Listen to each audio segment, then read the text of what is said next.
චක්කවාලේසු අකාරචන්තු දේවතා සදමං විරාජස්ස සුනන්තු සග්ග මොක්ඛදං ධම්මස්සවන කාලෝ අයං බදන්තා ධම්මස්සවන කාලෝ අයං බදන්තා ධම්මස්සවන කාලෝ අයං බදන්තා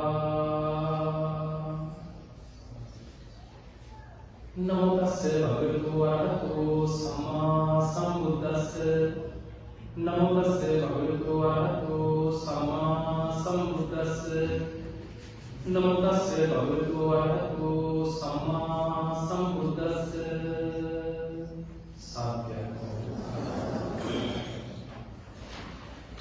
අතිගෞරවනීය පූජනීය පොරස්ලේක් බෞද්ධ විහාරස්ථානයේ පූජනීය නායක මහින්පාණන් වහන්සේ ඇතුළු විහාරස්ථානයේ වැඩ සිටින පූජනීය වන්දනීය මහා සංඝරත්නයන් අවසරයි පිරිතුනි අද ඔබ හැමදෙනෙක්ම ඔබේ පාසලට ඔබේ විහාරස්ථානයේ එකතු වෙලා කල්ප 91ක් තුළ මේ ලෝකෙ පහළ වෙච්ච ඒ සම්බුදුරජාණන් වහන්සේලා වෙනුවෙන් බොහෝ ලස්සන පින්කමක් කරලා බණ අහන්න සූදානම් වෙලා ඉන්න වෙලාව. ඉතින් මේ බණ අහන හැම දිනකටම ධර්ම ශ්‍රවණය කරන සියලු දෙනාටම මේ උතුම් ධර්ම ශ්‍රවණය නිවන් දොරටුවක් බවට පත් වේවා කියලා ආශිර්වාද කරනවා. පින්තුනි අපේ බුදුරජාණන් වහන්සේ බොහෝ බුද්ධ දේශනාවල සඳහන් වෙනවා උන්වහන්සේ අතීතයක යම් ධර්ම කාරණයක් විමසද්දී බුදුරජාණන් වහන්සේ කල්ප 91ක් ආපස්සට බලනවා. කල්ප 91ක් ආපස්සට බලලා ඒ කල්ප 91 තුල පහළ වෙච්ච සත් බුදුරජාණන් වහන්සේලාගේ කාර්ය විස්තර දේශනා කරනවා. මේක කල්ප 91කට කලින් විපස්සී කියන බුදුරජාණන් වහන්සේ ලෝකේ පහළ වෙනවා. ඊට පස්සේ කල්ප 60ක් බුද්ධ ශූන්‍යයි. ඊළඟට පහළ වෙනවා එකම කල්පේ බුදුරු දෙනවා. සිටි වෙස්ස බුදු කියන බුදුරජාණන් වහන්සේලා දෙනම පහළ වෙනවා. ඊට පස්සේ කල්ප 30ක් බුද්ධ ශූන්‍යයි. ඊළඟට මේ මහා බලක කල්පේ කපුසද කෝණාගමන කාශ්‍යප අපි සමග කියපු ගෞතම බුදුරජාණන් වහන්සේ ලෝකෙ පහළ වෙනවා. පින්තුනි මේ ලෝකෙ වැඩිපුරම තියෙන බුද්ධ ශූන්‍ය කාල. කිසිම බුදු කෙනෙක් ලෝකෙ පහළ වෙන්නේ නැති කාලෙක තමයි වැඩිපුරම ගෙවිලා යන්නේ. කලාතුරකින් කල්ප 100,000 ගානකට වඩා එක බුදු කෙනෙක් පහළ වෙන කාලයක් උදා වෙනවා. ඊළඟට ආයේ බුද්ධ ශූන්‍ය කාල බොහෝ ප්‍රමාණයක් ගෙවිලා සමහර කාලවල බුදුරු දෙනම පහළ වෙනවා. කලාතුරකින් බුදුරු තුනක් පහළ වෙනවා. හතරම පහළ වෙනවා. එකම කල්පයක් තුළ උපරිම පහළ වෙනවා නම් පහළ වෙන්නේ බුදුරජාණන් වහන්සේලා කියනවා පස්නම. ඒ පස්නම පහළ වෙන නිසා තමයි එවැනි කල්පයක් ධර්මයේ හඳුන්වන්නේ මහා වර්ණ කල්පය කියලා. දැන් ඔබ අපි කවුරුත් ඉන්නේ බුදුරජාණන් වහන්සේලා පස්නමක් පහළ වෙන මහා වර්ණ කල්පයක් අපි ඉන්නේ. දැන් අපි දන්නවා සබ්බුදුරු ගැන දන්නවා කල්ප 91ක් තුල පහළ වෙන බුදුරජාණන් වහන්සේලා හතක්. එතකොට සූවිසි බුදුරජාණන් වහන්සේලා කියන්නේ දීපාංකර පාරමූලේ ඉඳන් අපේ බෝසතාණන් වහන්සේ බුදු වෙන තැන දක්වා සාරා සංකීය කල්ප ලක්ෂයක් තුල විවරණගත බුදුරජාණන් වහන්සේලා තමයි සූවිසි බුදුරජාණන් වහන්සේලා. පින්තුනි මහා කල්ප අසංකේය 4කුත් තවත් කල්ප ලක්ෂයක් සාරා සංකේය කල්ප ලක්ෂයක් ඔය දීර්ඝ කාලයකට ලෝකෙ පහළ වූ බුදුරජාණන් වහන්සේලා 24 නමයි. සූවිසි විවරණ ලැබුවා කියලා පහළයි. ඒ තමයි සූවිසි බුදු. අපි සූවිසි බුදු වන්දනා කරන්නේ. එතකොට ඔබ දන්නවා අපි තව 8 බුදුරජාණන් වහන්සේලා 8 බුද්ධ වන්දනා කරනවා. ඒ කොහොමද? ඒ තමයි මීට සාරා සංකේය කල්ප ලක්ෂයකට පෙර එකම කල්පේ බුදුරු 4 නමක් පහළ වෙනවා. තණ්හාංකර, මේදංකර, සරණංකර, දීපාංකර. අන්නේ බුදුරජාණන් වහන්සේලා 4 නමකින් දීපාංකර බුදුරජාණන් වහන්සේ තමයි අපේ බෝසතාණන් වහන්සේ විවරණ 4 වෙනි බුදුහාමුදුරුවෝ. එතකොට මීට සාරා සංකේය කල්ප ලක්ෂයකට පෙර එකම කාලේ බුදුරු 4 නමක් පහළ වුණා. 4 වෙනි බුදුහාමුදුරුවෝ ඊට විවරණ ගන්න බුදුරු තමයි 24. ඒ අයගේ තමයි සූවිසි බුද්ධ වන්දනා කරන්නේ. එතකොට මේ එකම කල්පේ 4 නමකින් අර කලින් අපිට නම් සලකන් වෙලා තියෙනවා දීපාංකර, සරණංකර, මේදංකර කියලා තව බුදුරු 3 නමක්. ඒ 3 නමත් එකතු කරාට පස්සේ අපේ බුදුහාමුදුරුවෝ 28 නමක් වෙනවා. අන්නේ අය තමයි අපි ඒ බුදුරජාණන් වහන්සේලා සිහි කරලා 8 බුද්ධ වන්දනා කරන්නේ. එතනිනුත් එහා තව ඕන තරම් බුදුරු පහළ වෙලා ඇති අපි දන්නේ. දේශනාවල තියෙන්නේ ඔන්න ඔය බුදුරජාණන් වහන්සේලාගේ නම් විස්තර කාල පරාස විස්තර කරලා තියෙනවා. එහෙමනම් පිළිතුරු ඔය කාර්යක මුලින්ම කොට සිහිපත් කරේ ආදෝක ලස්සනට මේ සාදුරු වන්දනා සිදු කරලා ඉන්න නිසා. අපි අද බලමු වෙසක් පොයත් එක්ක තව දවස් කීපයක් ඔබ බොහොම ශ්‍රද්ධාවෙන් මේ පින්කම් කරන්නේ බුදුරජාණන් වහන්සේ ගැන ශ්‍රද්ධාව ඇති කරගන්න. මේ ධර්ම මාර්ගයේ වඩන අපිට පළවෙනියටම අවශ්‍ය කරන දේ තමයි ශ්‍රද්ධාව.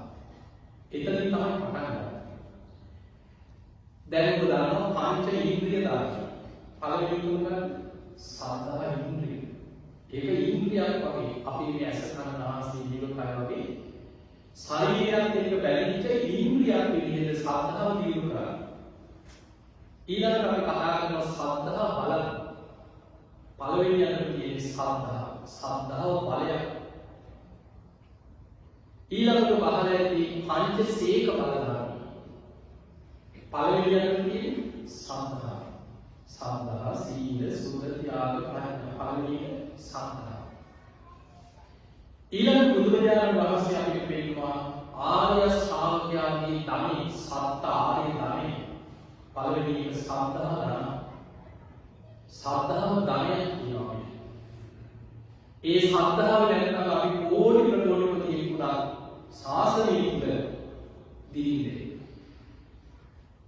ඒ නිසා ශ්‍රද්ධා ධන ශ්‍රද්ධාවෙන් ධනවත්ය. ඉන්ද්‍රියක් කරගන්න ශ්‍රද්ධාව. තමන් තුළ බලයක් කරගන්න. ඉන්ද්‍රිය ධර්මයක් කරගන්න. සීල බලයක් කරගන්න. එතනින් තමයි බුද්ධ ශාසනයට බැස ගන්න තියෙන ඇතුළත. දැන් මාර්ගඵල ලබද්දී පළවෙනියටම සෝවාන් මාර්ගයේ පැමිණෙන්නේ සද්ධානුසාරයෙන්. සද්ධාවෙන් තමයි මාර්ගයට ඇතුළු වෙන්නේ. ඊට පස්සේ ධම්මානුසාරී සෝවාන් සකදාගාමී මාර්ගඵල ඔය විදිහට අවබෝධය ලැබෙන්න යනවා. එහෙමනම් අපිට සද්ධාව කියන අවශ්‍යම දෙයක්. අපි කාටද තියෙන ශ්‍රද්ධාව තියෙනවා. ඒක නිකන් උපදින ඕන කෙනෙකුට තියෙනවා. ඒ ශ්‍රද්ධාව කරන්නේ කමුනිකා ශ්‍රද්ධාව. ඒ ශ්‍රද්ධාව පිනා ඒකෙ පිටස් වෙනවා. හැබැයි පිටස් වුණාට බුදුරජාණන් වහන්සේ පෙන්නනවා එතන නතර වෙන්න එපා. ආකාරවලදී ශ්‍රද්ධාව ඒක තමයි වටින්නේ. අවබෝධයෙන් ඇති කරගන්න අර ඉන්ද්‍රිය ධර්මය බල ධර්මයන් හැටියට පිළිදව ගන්න ශ්‍රද්ධාව. ඒක ඇතුලේ ප්‍රඥාවත් එක්ක. අමෝනිකා ශ්‍රද්ධාව කියන එක දැන් අපි හිතමු අපි අපිට සමහරව අනේ බුදුහාමුදුරුවෝ කියලා දැක්ක ගමන් පෙරලි වගේ සද්ධාව. බෝධි පූජා කියනවා. දැන් අපි ගමු ගෙදර කෙනෙක් ලෙඩ වෙනවා. ඔය යහපත් වෙලාවල් වෙනවා බෝධි පූජාවක් කියලා. දැන් යනවා වදිනවා චෛත්‍ය වටේ බෝධිය වටේ මල් පූජා කරනවා පෑන් කලාගෙන යනවා. බෝධි පූජා හතර තියෙනකොට ලෙඩා නැගෙනවා. දැන් කරන්නේ කායකෝ. බෝධි කාසේ අපි බැලුවා. කොහොමද පිළිගන්නේ? දැන් බුදුහාමුදුරන්ට බයිනවා, බුද්ධියට බයිනවා. අර සද්ධා වගේ ඉහිලා බෝධි පූජා කරනවා. එතකොට ඒ මොන සද්ධාවක් කියලාද? අමෝනිකා සද්ධාව. ඊතන සද්ධාව තමයි හැබැයි ඒක වෙනස් වෙනවා. සැලෙනවා. බුදුහාමුදුරුවෝ කියනවා පරිපූර්ණව පසාදස්ස පඤ්ඤාන පරිපූර්ණ. ඉල්පෙන සද්ධාව, වෙනස් වෙන සද්ධාව, සැලෙන සද්ධාව කියන විදිහට ප්‍රඥාවට යන්න බෑ. ඒ සද්ධාවෙන් ඒ වෙලාවට පිටක් ඇස්සුනාට පොඩ්ඩ වැරදිච්ච ගමන් මේ බුදුමහා කියනවා මේ දල් දෙනවා මේ පැත්තට ගන්න. සැලෙන වෙනස් වෙනවා. බොහෝ වෙලෙකට තියෙන සද්ධාව. හැබැයි එතන අපි දක්ෂ වෙන්න ඕනේ. එතනින් එහාට යන්න. එතනින් අපිට එහාට යන්න පුළුවන් වෙන්නේ සද්ධර්ම ශ්‍රවණය විතර බලනවා. ඒ ආත්ම ධර්මයේ ඔස්සේ යෝනිසෝ මනසිකාරය වුණ විමසන්න ඕනේ. නිතර බුදු ගුණ, දහම් ගුණ, සංඝ ගුණ සිහි කර කර අවබෝධයක් තුන ඒ ශ්‍රද්ධාව ස්ථාවර කරගන්න දක්ෂ වෙන්න. ඒ නිසා නිතරම බණහන කෙනාට එයාට තමයි සද්ධාව අවබෝධයක් එක්ක වැඩි ප්‍රඥාවත් එක්ක තමයි සද්ධායෙන් පිළිපිටන්නේ. ඒ නිසා මේකට මේ සෝවාන් වෙන කෙනාගේ පිළිගන්න අපිට හරියටම තුරුවන් ගැන කාටවත් වෙනස් කරන්න බැරි විදිහේ සද්ධාාවක් ඇති වෙනවා නම් ඒ ඇතිනේ අපි සෝවාන් වෙච්ච දවසට. සෝදාපන්න වෙන කෙනාට අංග හතරක් තියෙනවා. බුද්ධි අවිච්ඡා ප්‍රසාරය. බුදුරජාණන් වහන්සේ ගැන අචල සද්ධාව කාටවත් වෙනස් කරන්න බැහැ. ධම්මේ අවිච්ඡා ප්‍රසාරය. ධර්මයේ ගැන අචල සද්ධාව කිසි කෙනෙකුට වෙනස් කරන්න බැහැ. සංඝේ අවිච්ඡා ප්‍රසාරය. ශ්‍රාවක සංඝයාගේ අචල සද්ධාව කිසි කෙනෙකුට වෙනස් කරන්න බැහැ. ආර්යකාන්ත සීලය තමන් අවබෝධයෙන්ම ධර්මයේ තුල සීලයේ තුල පිළිපදින ධර්ම මාර්ගයේ යන්නේ. එතකොට එතකන් අපි සෝවාන් වෙනකම් වැඩි වැඩි නැගිනවා වගේ අඩුපාඩු තාලාගෙන ඒ පැත්තට යනවා. දැන් අපි හැමදාම බණහනකොට පටන් ගන්නේ කොහොමද? තිසරණ සහිත පාසී සමාදන් කරනවා. එහෙමනේ. අපි තිසරණ සහිත පාසී සමාදන් කරනවා. ඒ සමාදන් වෙන්නේ සෝතාපට්ටි අංගහතර. බුද්ධ සරණං ගච්ඡාමි ධම්මං සරණං ගච්ඡාමි සංඝං සරණං ගච්ඡාමි. ඊළඟ පාසී සමාදන්. සෝදාපට්ටි අංග හතර තමයි සමාදන් වෙලා දැඩි අනිෂ්ඨානයක් ඇති කරගන්නවා. ඕමහන කීුණ ධර්ම ටික පුරාගෙන ඉස්සරහට යනවා. හැබැයි කැඩෙනවා. සීල් කැඩෙන්නේ නැහැ. සෝවාන් වෙන කෙනා තමයි ආර්යකාන්ත සීලය. දිවි හිමියෙන් අවබෝධයෙන් එක පිළිගන්න. එතනින් අපි දෙන්න පුළුවන්. හැබැයි ධර්මයේ ඉස්සරහට යනවා. අපි හිතනකොට බුදුරජාණන් වහන්සේ කියනවා ධර්ම මාර්ගය වඩාගෙන ඉස්සරහට යන කෙනා ශික්ෂාපදයක් පිළිගන්නට පස්සේ පුංචි බලදේකම බය දකිනවා. ආයිනි සංවරේ වෙනවා. ආයිනි සංවරේ කියනවා කියන්නේ මම ආයෙම මේ වැරද්ද කරන්නේ. ඒ සැරෙන් ආයෙම පාසී සමාදන් වෙලා අධිෂ්ඨාන කරගන්න මම ආයෙම වැරද්ද කරන්නේ. අපි හිතමු ඔය විදිහට කතා කරගෙන ඉන්නකොට බොරු කියනවා. නිතර කතාවේ පාසී කරන කෙනාට බොරු කියනවා. කියලා වෙලා කියනවා. හිස් වචන කියනවා. ඊට පස්සේ පොඩි මේ වෙච්ච ගමන් නාරක වචන එළියට යනවා. නිතර කතාවේ ඇලි වාසය කරන කෙනාට ඔය අකුසලයි. එහෙම වෙනවා. හැබැයි අපි හිත බොරු කියුණාට පස්සේ මතක් වෙනවා මම බොරුවක් කිව්වේ.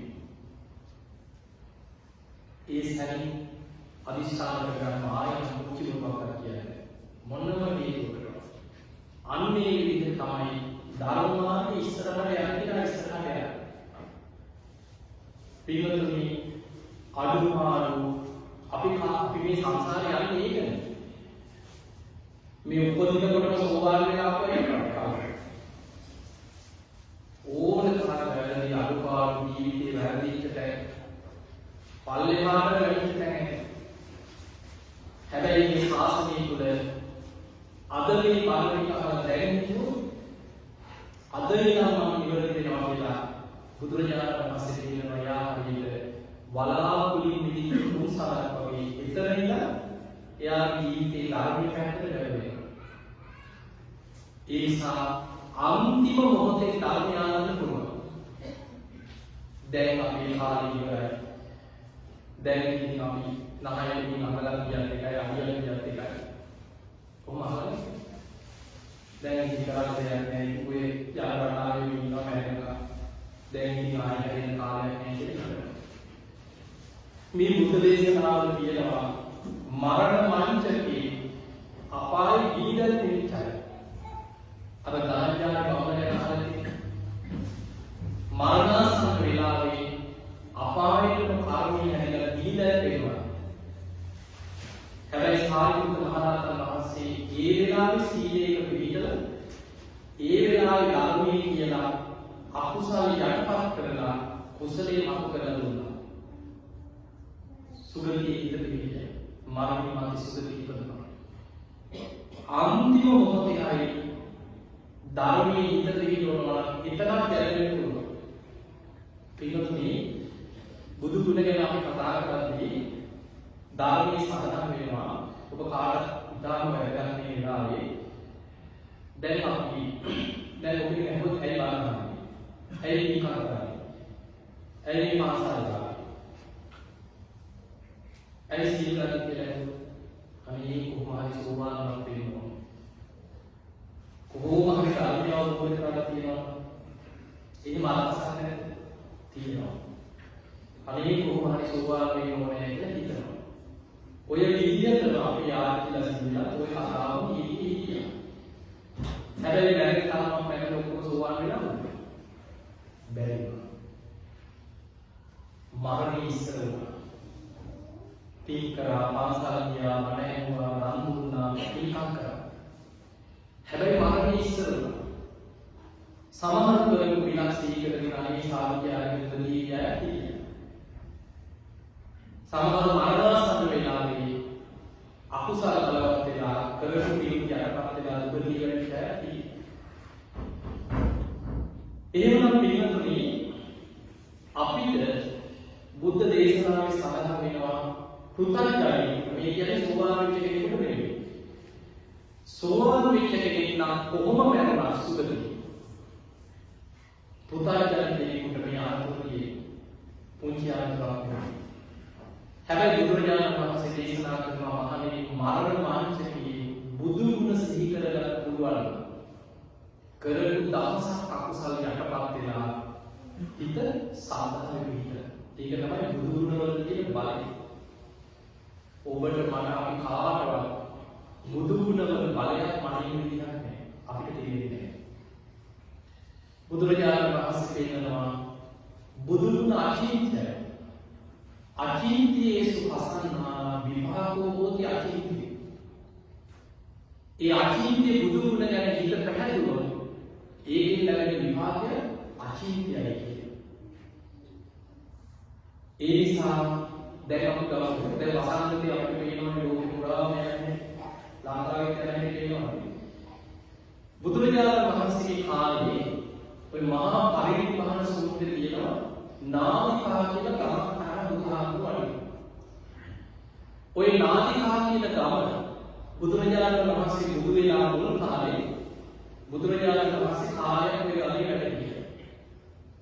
ඒ කාලේ බුදුහාමුදුරන්ගේ බණහලා සෝවාන් වෙච්චාය, සකදාගාමී වෙච්චාය, අනාගාමී වෙච්චාය කියලා තියෙනවා. භික්ෂු භික්ෂුණී ආරාම හදාගෙන පැවිදි වෙච්චාය තියෙනවා.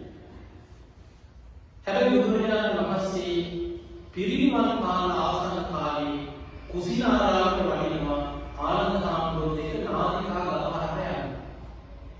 ඒ අරකට මේ ගමේ බොහෝ පිරිසක් මැරිලා ගම මිනිස්සුන්ගේ ඉස්සෙලා විපතක් කියලා සඳහන් වෙන්නේ. මේ වගේ වසංගතයක් වෙන්නේ. මොකද විපත කියලා? එතකොට ඒ වසංගතයේ වසංගතයක ප්‍රකාශ ස්වභාවයක් විතරයි. අර ගමේ හිටියන දසදහස් ගණන් මිනිස්සු මැරිලා. දැන් මිනිස්සු ගම රටවල් අතහැරලා දේවල් අතහැරලා ගිහිල්ලා මුළු ගමම පාළු වෙලා. මේ ගමහරහ බුදුරජාණන් වහන්සේ වඩිනකොට ආනන්ද හාමුදුරුවන්ට මතක් වෙනවා. අනේ ස්වාමීනි මේ ගමේ බොහෝ දෙනෙක් මැරිලා. මේ මිනිස්සු මේ විපතේ බොහෝ දෙනෙක් මිය ගිහිල්ලා. මේ ගමේ හිටියා නන්ද කියලා ස්වාමීන් වහන්සේ නම, උත්තර කියලා ස්වාමීන් වහන්සේ නම. උන්වහන්සේලා මැරිලා අපවත් වෙනවා. කොහෙද ඉපදුනේ කියලා. බුදුරජාණන් වහන්සේ වදාළා ආනන්ද ඒ ස්වාමීන් වහන්සේලා පිරිනිවන් පෑවා කියලා. එතකොට මේ අසවල් භික්ෂුණීන් වහන්සේලා මේ ගමේ ඉලා වැඩ සිටිය භික්ෂුණීන් වහන්සේලා බුදුරජාණන් වහන්සේ වදාළා ආනන්ද ඊයගේ කීපනම පිරිනිවන් පෑවා. කීප දෙනෙක් දැන් සුද්ධාවාස බවලේ ඉපදිලා.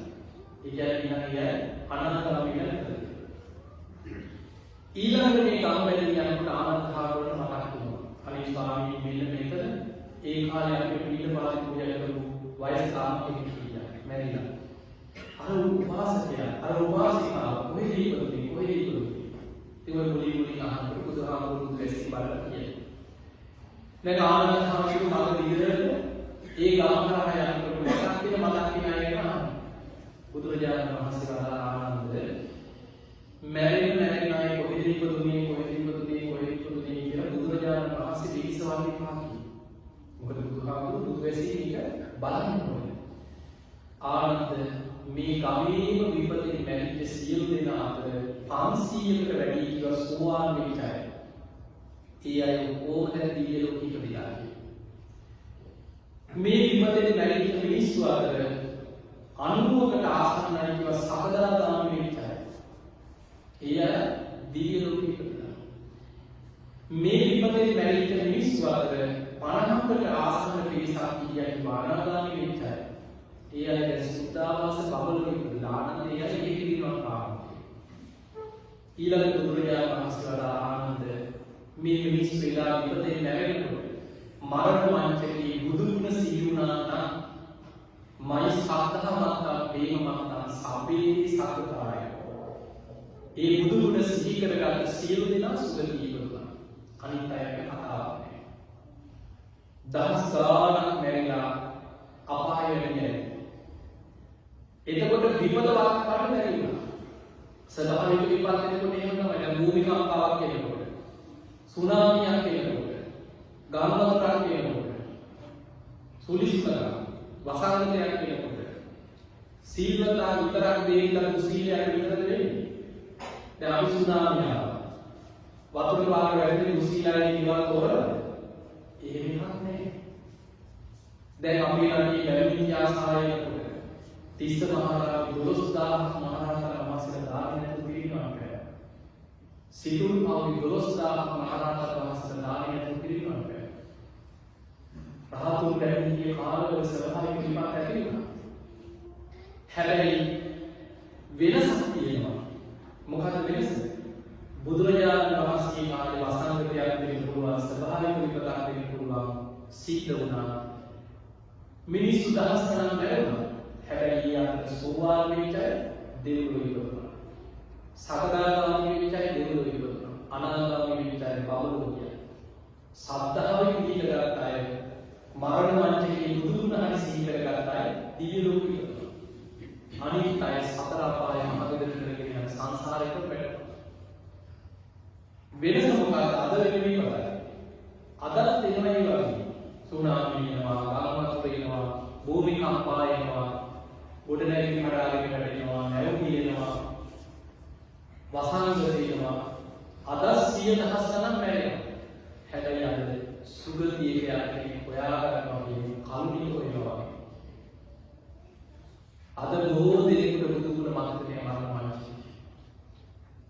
බොහෝ දෙනෙකුට ධර්මයේ සිහි කරගන්න ඒ වෙලාවේ හිතට හිත ගන්න බැහැ.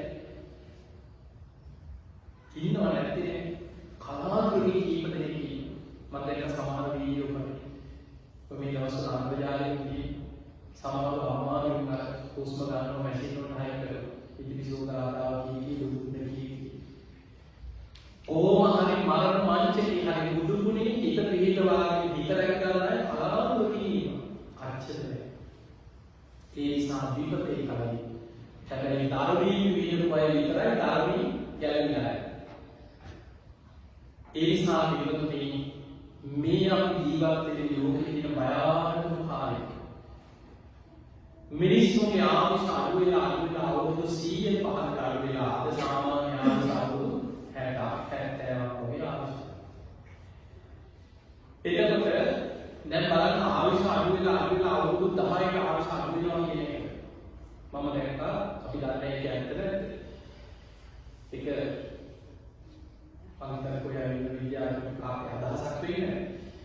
මේ කොවිඩ් රෝගී හැදිලා සමහර වෙලාවට හොඳ වුණා. ආයුෂ අවුරුදු 10කින් 12කින් 15කින් පරිදි වුණා. හොඳ වුණා. සමහර වෙලාවට හොඳ වෙලාවකින් කාලයක් යනකොට ඒක වකුගඩු ප්‍රශ්න. ඒක තව මොනවා හරි වෙනවා.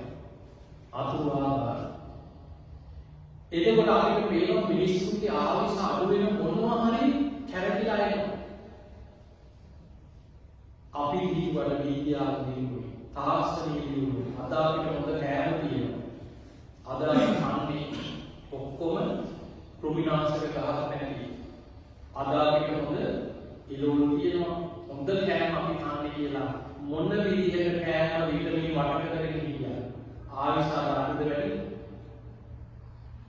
දැන් මොකද හිතන්න බුදුරජාණන් වහන්සේ කාලේ මේ වගේ වෛද්‍ය විද්‍යාව ඔපරේෂන් මේ වගේ තාක්ෂණ හිස්ත්‍රි දාලා විතරද? ඒ කාලේ බක්කුල මහරහතන් වහන්සේ අවුරුදු 160ක් වැඩි. අනුරුද්ධ මහරහතන් වහන්සේ අවුරුදු 150ක් වැඩි. ආනන්ද හාමුදුරුවෝ අවුරුදු 120ක් වැඩි. මහා කාශ්‍යප මහරහතන් වහන්සේ අවුරුදු 120ක් වැඩි. ගියයි බාවරේ ඉන්න තවසේ කියන අවුරුදු 120ක් ඉතින් අන්තිම කාලේ ධර්මය අවබෝධ ඊළඟට විසාකා උපාසිකා දරු 20 දෙනෙක් යාමකේ අවුරුදු 120ක් නිරෝගී ජීවත් වුණා. විසාකාගේ වයසට ගියා කාය ශක්තිය පංච කල්යාණී තරුණ වේම තිබුණා කියන පෙරපිනේ. දැන් නිකන් හිතන්න ඉස්සර විසාකාව උනේ විවාහ කරන කාලේ අවුරුදු 2500 ගානක්. ඒක අපිට තේරෙන ඉතිහාසය යනවා. පරම්පරා දෙකකට ගියා. මේ බලන්න හැමෝගෙම අම්මාගේ අම්මාලා නිකන් හිටා. ගෙවල් වල ආච්චිලා අත්තම්මලා දරු කීදෙනෙක් ඉතිරිලා තියෙනවා. ළමයි 8ක් 10ක් 12ක් පවුල් ඉඳලා. ගමේ ඉන්නු ඉන්නවාම තමයි ඇවිල්ලා කරුණින් හරි ගිහින් හරි ප්‍රේම කරන්නේ. විශේෂයෙන්ම වයින්දුවේ නෙමෙයි. ගෙදර දරුවෝ ඉන්නේ. ඒ ආත්ම ඉදරට ඕනික කරලා දරුවට අදායම් හදාගෙන අවුරුදු 80 90 ජීවත් වුණා. අද වෙනකොට හිතන්න පරම්පරා දෙකයි. අද ඒක දරුවෙක් දෙන්නේ හැදෙනකොට කොන්දියාවක් දනිස්සේ පාලනය කරන්නේ ඊට පස්සේ මොකක් හරි ප්‍රශ්නයක් අද අපේ ආයුෂ අඩු වෙලා 60 70 84 ඒ අතර මේ වගේ වසංගත තියෙනවා. අපි දන්නේ මොන වගේ විපාක වලට අපි මුහුණ දෙන්නේ. ඒ නිසා පිටුතුනි අපි ඉන්නේ බොහොම භයානක කාලයක. මේ වෙලාවේ අපි තුනුරුවන් ගැන හිත පහදවා ගන්න වෙසක් පොහොයක් තියෙන නිසා බුදුරජාණන් වහන්සේගේ ජීවිතේ පිරිනිවන් පෑම කීයක් තියෙනවද? කොහොමද? බුදු කෙනෙක් තුන් වතාවක් පිරිනිවන් පානවා.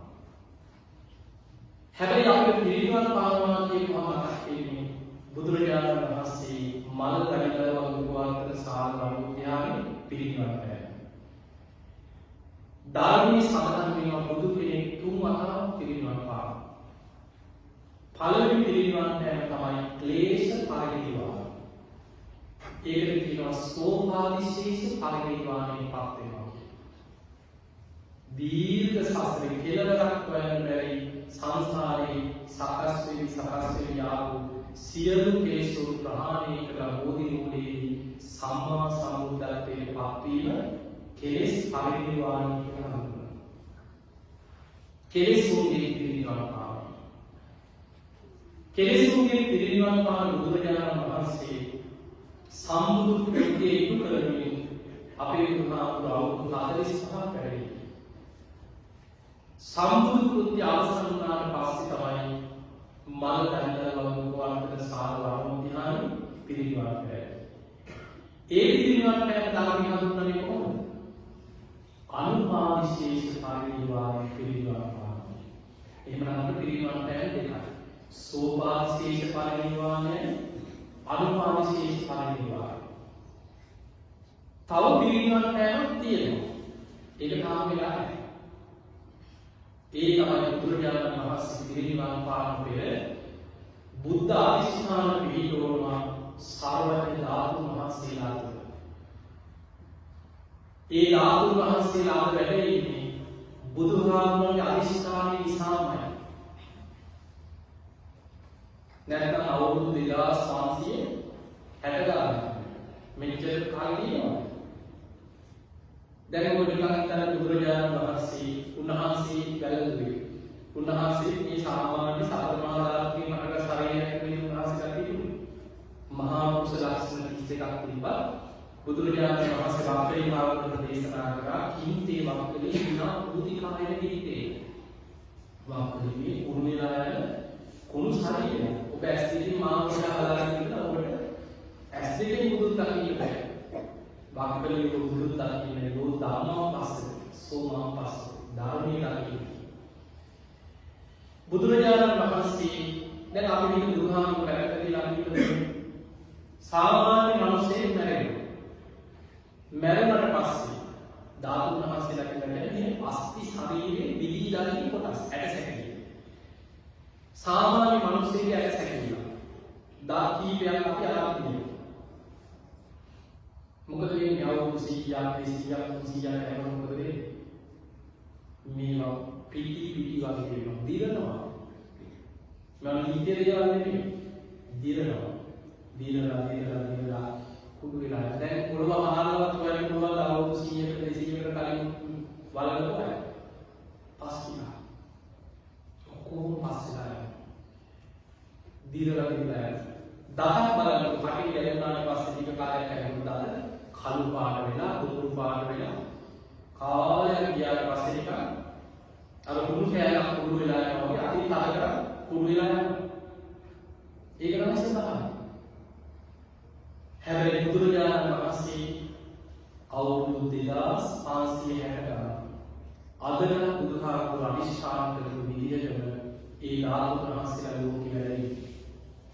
අපි මේක ඇස් දෙකෙන් දකින්න පුළුවන් පුදුම පෙළහරක් තියෙන ධාතුන් වහන්සේලා ඒ තමයි වාමයන් දළදා වහන්සේ. සුදු බුදුරැස් වීලිට සතර දළදා වහන්සේලාගේ මහනුවර ශ්‍රී දළදා මාහිමිලා වැඩෙන දළදා වහන්සේ අවුරුදු කීපයකට වතාවක් දළදා දර්ශනයක් කියලා රටේ මිනිස්සුන්ට වන්දනා කරන්න සලස්වනවා. ඒක තමයි සිරිත. ඒ දළදා වහන්සේට හරියට අපෝපස්ථාන කරා කියලා ඒ දළදා වහන්සේ වැඩ ඉන්නවා කියලා රටවැසියන්ට ඔප්පු කරනවා. එදා ආරම්භ හිනා අවුරුදු ගානකට වතාවක් දළදා දර්ශනයක් තියෙනවා.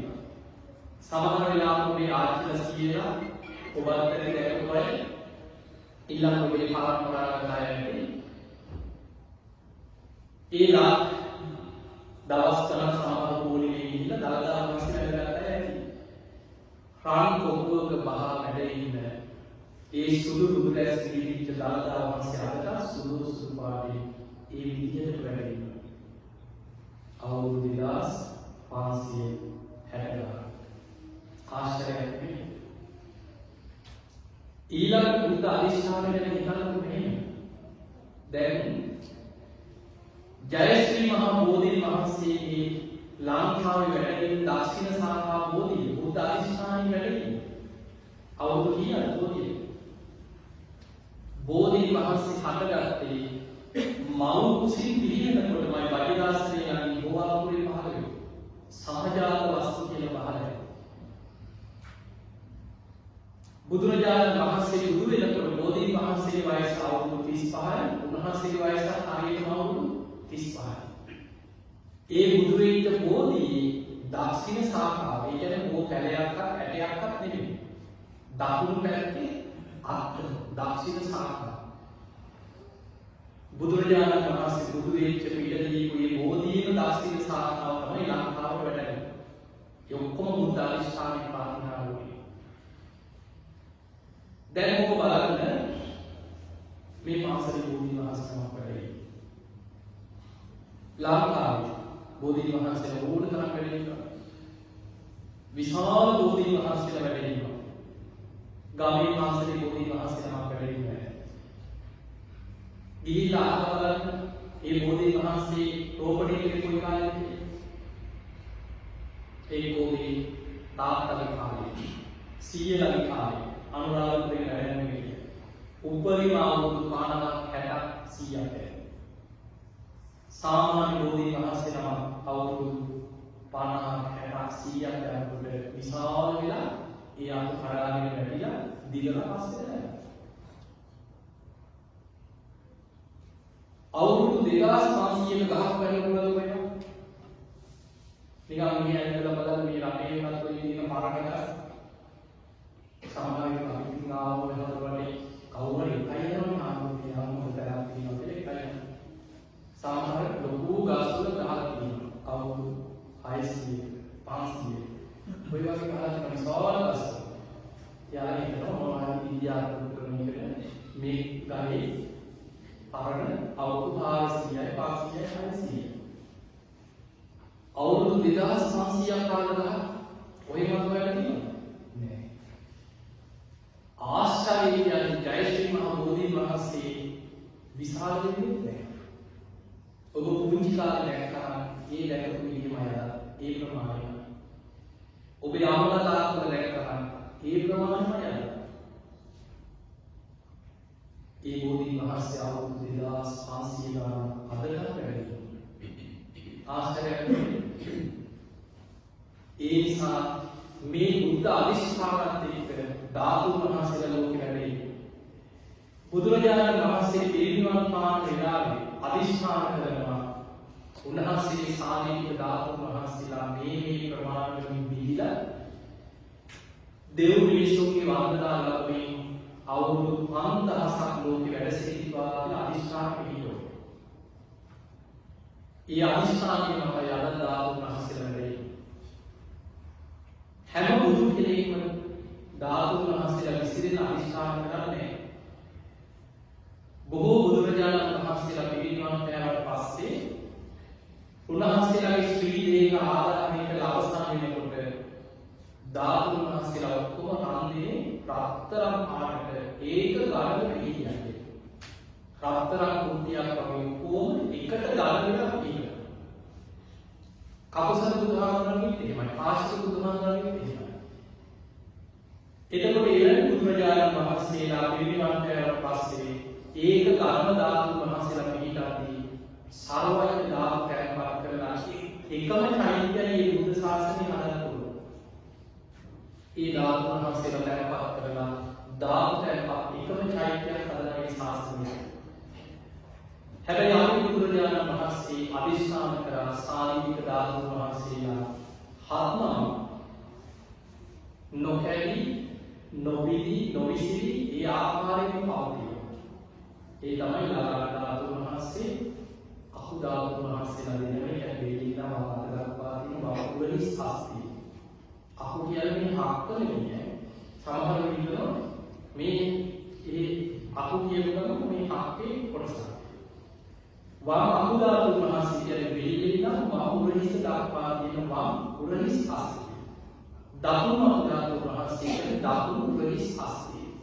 ඒ විදිහට මේ විදිහට ඊළඟට සතර දළදා වහන්සේලා බුදුහාමුදුරන් විශේෂයි.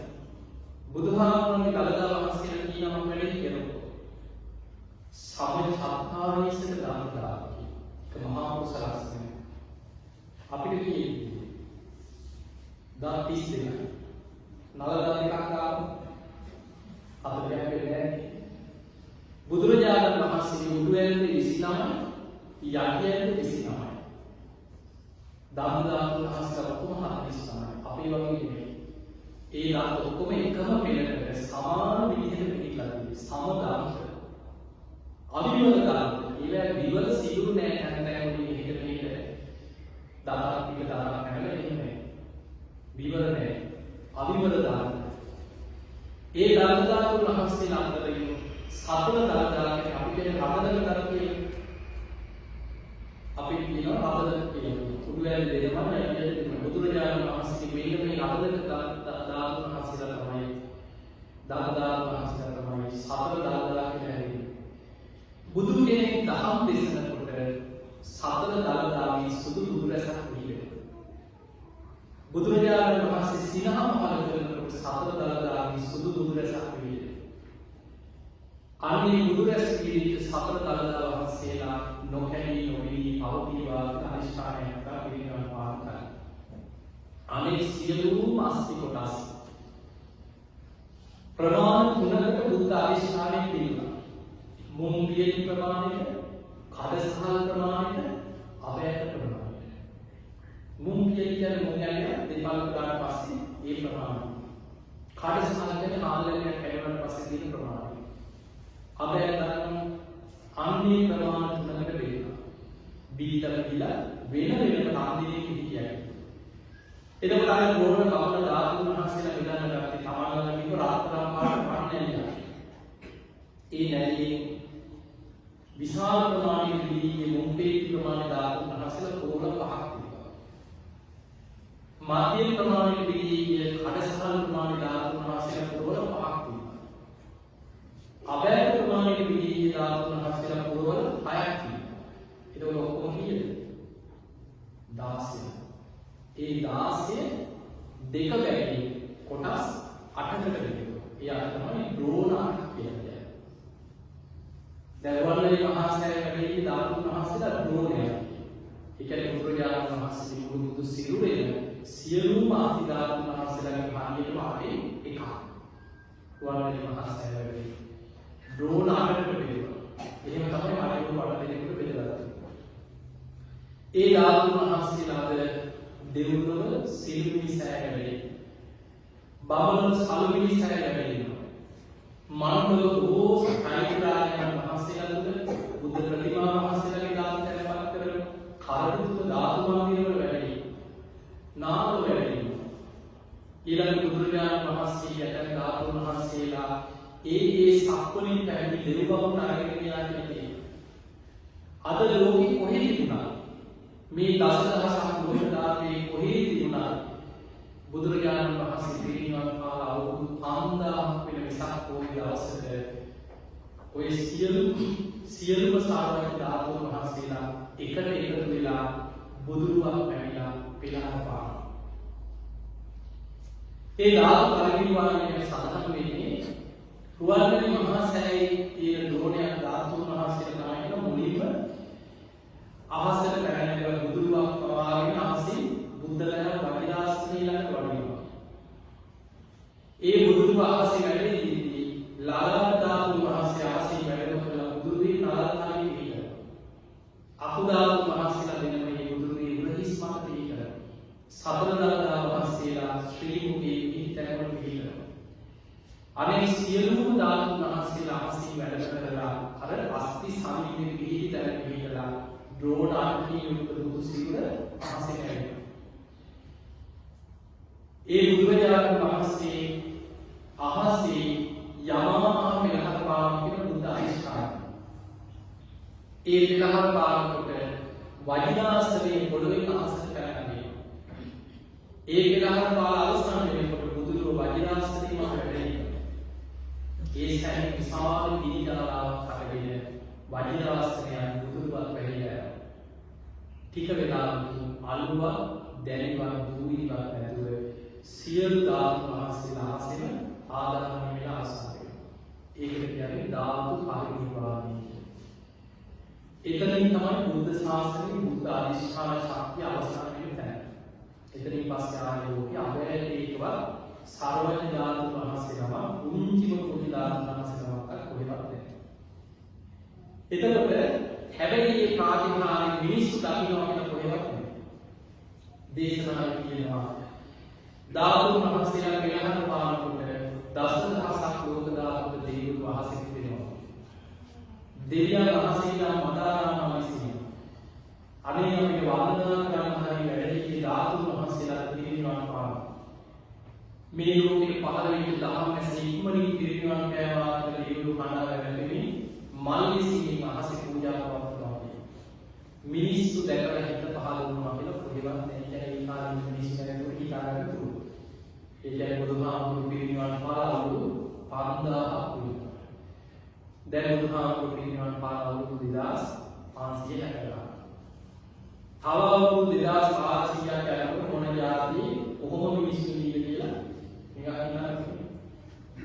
ඒ මිනිස්සු දුරු වලට හිත පහළ වෙන නිසා බුදුහාමුදුරු පිරිනිවන් මිනිස්සුගේ ආයුෂ අඩු වෙලා අවුරුදු 10කට අඩු වෙන්නේ එනකොට ලෝකේ බලවත්ම දේ නියත විද්‍යාවස්තු කුසල කියන වචනේවත් අහපු පිරිසක් නැති කාලයක් වෙනවා. ඒ කාලේ මිනිස්සු ඉන්නු බල පිරිසක්ම තාත්තයි. රාගී, ද්වේෂී, මෝහී කෙලෙසුන්ගේ විකෘති වෙලා සත්ව විඥාන මිනිස්සු ජීවත් වෙනවා. එවැනි කාලයක මිනිස්යන්ගේ විනාශයේ ස්වභාව ධර්මයෙන් මහා වැසිය ඇදලා යන මූර්ඛ සමාවස මිනිස්සුගේ මානස විකෘති වෙලා එකිනෙකා මරාගෙන ලෝකෙම දින 7ක් යනකොට ලෝකෙම නිවිලක් වෙලා අවසන් වෙනවා. අපි මේ ඉන්න හතරවෙනි අන්තකල්ප විනාශ වෙලා යන්නේ. ඒකට කියන අන්තකල්ප විනාශය. එතකොට අපි මේ පරම්පරාවට අනාගතය කියලා යන්නේ ඔය පැත්තට. මේ නේද ආවශ්‍ය වෙලා ගුණධර්ම වැඩිලා අපි කියනවා බුද්ධ ශාසනය බැලුවා වැඩිලා අපි ඒ කාර්යය හදිසියට පැහැදිනවා. නම් පරම්පරාවට තියෙනවා.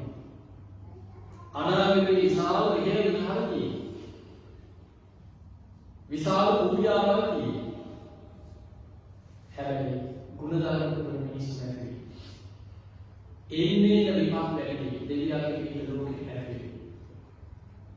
මිනිස්සු අනාගත ලෝකේ පින්කමක් කරා එතන කොරයාවා. දැන් පුඩා කියන ඒක තමයි ඉන්න ස්වභාවය ලෝකේ ගුණධර්ම වල විසහාර කරන්න බැරි. ඒ නිසා දෙවියන් ධර්ම දියුණු කරා. තමන්ගේ හිතට අවංක වෙන්න. නැත්නම් මේ ගමන යන්නේ. මේ ගමන සම්පූර්ණයෙන්ම යන්නේ තමන්ගේ හිතට ඒකද. මොකද තමන් ගැන හරියටම දන්නකම තමන්. ඒ නිසා මරණ මංචකේ අපි කරපු දේවල් චිත්‍රපට වගේ මේ අපිට ඒවා හිතට වල දෙනවා. මේ වගේ පවකම් කරා, මේ වගේ පවකම් කරා, මේ වගේ පවකම් කරුවා කියන එක පේනවා. මම කතාවක් කරනකොට මම ඉස්සර අවුරුදු 10කට කලින් බණක් කරන වෙලාව මට හිතේ කුරුණෑගල ඉඳලා අනුරාධපුර පාරේ පාසලක ඒ බණ මරණය ගැන බණ කරේ. ඒ බණ ඉවරුනාට පස්සේ පන්සලේ ආපහු වාඩි වෙලා බණ ඉවර වෙනකම් බණ අහන්නේ. බණ ඉවරයි මම පොළ දෙන්නේ මම ඉතින් ආමුදේ මම බලන්න කියලා දානකොට තායි ආමුදේ වාදනාදී විනාඩි 5ක් ඉඳලා උපවාසයෙන් පොදේ කතාවක් කියනවා. ඔක බණට කියන්නේ. හාමුදුරුවෝ කිව්වා මේ පන්සලේ හිටපු ප්‍රධාන දායක මහත්තයෙක් කියලා. කලින් හිටපු උපසභාපතිතුමෙක් කියලා. දවසක් මහරැ හාමුදුරුවෝ ධර්ම කතා කරනවා අනේ හාමුදුරුවනේ තාත්තට අමාරුයි බබු යනවා කියනවා. තාත්තා ස්ත්‍රී කාර්යය කරනවා. ආදරේ කරගෙන. ඊට පස්සේ මේ මිනිස්සයා පන්සලේ ඉන්න මිනිස්සයා. ඊට පස්සේ හාමුදුරුවෝ ඇය නිසා උදේ පාන්දර කුමාරි ත්‍රිවිධකගේ දෙවි කුරුණෑගල ස්ථානට ගියා. ඉතින් අපි ඔය ඉතින් යනකොට හාමුදුරුවෝ උදේ දානකාරී වාදනය 10 කට තමයි ගියේ. ඉතින් දැන් ඇගේ ඉන්නවා ඔක්සිජන් දීලා වඩා මේ මිනිස්සයා ඉන්නේ. හාමුදුරුවෝ දැක්කා ඉවරයි පොඩි ළමයෙක් වගේ කෑ ගහලා නඩනවා. අදී හාමුදුරුවනේ කියලා අරගෙන හාමුදුරුවන්ට කියලා මේ උපාසක මහත්තයා මොකද වෙන්නේ? උපාසක මහත්තයා නඩන්නේ කෙනෙක්ද? අපි කවුරුත් නැරෙනවා. උපාසක මහත්තයා මොකටද බය වෙන්නේ? මෙච්චර පීකාර කරනවා. අනේ හාමුදුරුවනේ කියලා දැන් අරනවා. ඊට පස්සේ හාමුදුරුවෝ උත්තර කතා කරලා ඊට පස්සේ හාමුදුරුවෝ ඉතින් දැන් උන්න ටිකක් පොඩි වෙලාවක් යනකොට උන්න අර මානසිකත්වය වෙනස් වෙනවා. ඊට පස්සේ තුට්ටක් විස්තර කතා කරගෙන පැයක් විතර හාමුදුරුවෝ ඉන්නවා. ඉඳලා උඩු කුටියාගේ මේ මානසිකයෙන් හිටහලා හාමුදුරුවෝ වෙලාව වලවා දානෙ නැරෙන නවදානෙ නැතිව උපාසක මහත්මයා මිනා ගිහින් ඉන්නවා කියනවා. පළවෙනි දායක විපාක කියන්නේ හාමුදුරුවෝ යකේ ඉන්නවා. දැන් ආයෙත් කරනවා. ඊට පස්සේ මේ හාමුදුරුවෝ කරනවා කිව්ව උපාසක මහත්මයා මේ මොකද පොඩි කාරණේ. උපාසක මහත්මයා කොච්චර පිළ කරාද? අනේ හාමුදුරුවනේ මට මතක් කියනවා කිව්වා. ඉතින් උපාසක මහත්මයා පිළ මතක් කරගන්නවා. උපාසක මහත්මයාගේ චෛත්‍යය හැදුවේ. ඔය වාසයේ චෛත්‍ය ඔබතුමා නැත්තම් හැදෙනවද? අර දරාලි වැඩි ධර්මශාලාව ඔබතුමාගේ ඉදිරිපත් වෙලා මේ හැදුවේ. ඕවා මතක් කරගන්න කිව්වා. අනේ හාමුදුරුවනේ මගේ හිතට වද දෙනවා කියන්නේ. කියන්න හදනවා කියනවා. ඊට පස්සේ ඉතින් තවත් වෙලාව බලලා විනාඩි 5ක් විතර හිටියා. ඉඳලා ආයෙත් ටික වෙලාවක් විතර වෙලාව බලලා තියෙනවා. පාස් මහත්මයා මම ගිහින් එන්න අද උදේට දාන දීපු පොඩ්ඩක් ඇවිල්ලා එයිමන් දාන දීලා ආයෙත් යනවා. අපි හාමුදුරුවනේ අදවත් දෙයි කියලා. දාන දෙන්න දෙන්න. දැන් ඊටම කොච්චර අසරණයි කියලා මම මාත් ඊට පස්සේ හාමුදුරුවෝ කිව්වා උපාසක මහත්තයා මොනවද කියන්නේ මට කියලා ඉන්න දහස් කරලා. උපාසක මහත්තයා මේ ඉදී කියන්නේ විතරක් එපා. ඊට පස්සේ දුනියා ආදාරලා කිව්වා මේ හාමුදුරුවෝ මට සාම දෙනවා. මගේ හිතට වද දෙනවා මට ඒක මෙහෙම පේනවා කියනවා. හාමුදුරුවෝ කියන්නේ ඕන දෙයක් මම හාමුදුරුවෝ උපාසක මහත්තයා බයකට කියන්නේ මෙන්න ටික වෙලාවක් ඉඳලා බෑබෑව බලනකොට මේ චෛත්‍යයේ එකතු කරපු සාලි වලට කරා. ධර්මශාලාවෙන් කරා. පාසලේ සාලි එකකට කරා. දැන් මොන ආම්තුරට ඉඳලා බෑබෑව. ඊට පස්සේ දැනෙන්නේ නැහැ ආමුලේ කිව්වා පාසල මහත්තයා කාටද කරන්නේ පුතාට කියන්නේ මොකද තමයි කියන්නේ ඊටහදලා අනිත් ඉතින් මුල බැලලා අපි මොනවා කරන්නේ එනකොට කෑ ගහලා එතකොට දායක එපා බලන මරණ මංචකේ මාන්නේ ඒ නිසා හිතට ඒකව ආකෘතියක් චිත්තපරි යෝගනේ නැහැ ලීඩාලට වැටුණාම තමයි පේන්න පටන් ගන්න. මම මේ වගේ වැඩ කරා, මේ වගේ පවකම් කරා, මේ වගේ උපනාටකම් කරා ඔක්කොම හිතට ගාලා බලාගෙන. එතකොට මනස වැටෙනවා. කුසලක හිත පිටවන්න ආවම. හැබැයි ඔබ මේ හිතට එකඟව ඔබ බොහොම සිල්වත් ගුණවත් සාධාරණ චරිතයක් නා. ඔබ පුදුම සාර්ථකයි. ඔබ දන්නවා මම දැනුම වෙනස් වෙනවා. මම හොඳට පිළිගන්න සමාන අපිට කියනවා.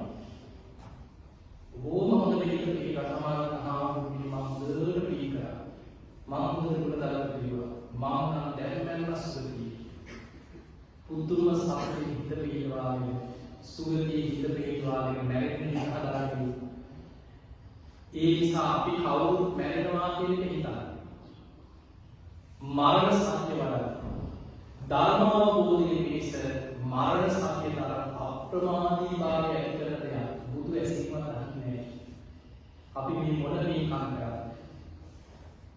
අපි මරණ වාංචකේ කරපු මේ සිහි කරලා ඉතහදාගන්න බැරි නම් අපේ මනස අකුසල ඔස්සේ වලකට වද දෙනවා අපිට තියෙන්නේ හිත හිතා විදවන මානසිකත්වයක් පසුතැවෙන චරිතයක්